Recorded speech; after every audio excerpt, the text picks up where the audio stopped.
यहां आपको अपडेट करेंगे। भारत का हेलीकॉप्टर देहरादून से केदारनाथ जाते हुए गिरकर तबाह हो गया। खबर एजेंसी के मुताबिक हेलीकॉप्टर गोरीकंद के मकाम पर लापता हो गया था, जिसमें हेलीकॉप्टर में 6 अफराद सवार थे। आपको बताएं कि भारत का हेलीकॉप्टर देहरादून से केदारनाथ जाते हुए गिरकर तबाह हो गया। खबर एजेंसी के मुताबिक हेलीकॉप्टर गोरीकंद के मकाम पर लापता हो गया था, जिसमें हेलीकॉप्टर में 6 अफराद सवार थे। आपको अपडेट कर रहे हैं भारत से, जहां पर हेलीकॉप्टर देहरादून से केदारनाथ जाते हुए गिरकर तबाह हो गया है। खबर एजेंसी के मुताबिक हेलीकॉप्टर गोरीकंद के मकाम पर लापता हो गया था, जिसमें 6 अफराद सवार थे। आपको बताएं कि भारत का हेलीकॉप्टर देहरादून से केदारनाथ जाते हुए गिरकर तबाह हो गया है।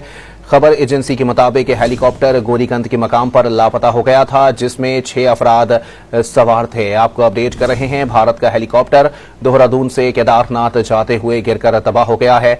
खबर एजेंसी के मुताबिक हेलीकॉप्टर गोरीकंद के मकाम पर लापता हो गया था, जिसमें 6 अफराद सवार हैं। भारत से आपको खबर दे रहे हैं कि देहरादून से केदारनाथ जाते हुए भारतीय हेलीकॉप्टर गिरकर तबाह हो गया है। खबर एजेंसी की जानिब से हासिल होने वाली मालूमात के मुताबिक हेलीकॉप्टर गोरीकंद के मकाम पर लापता हो गया था।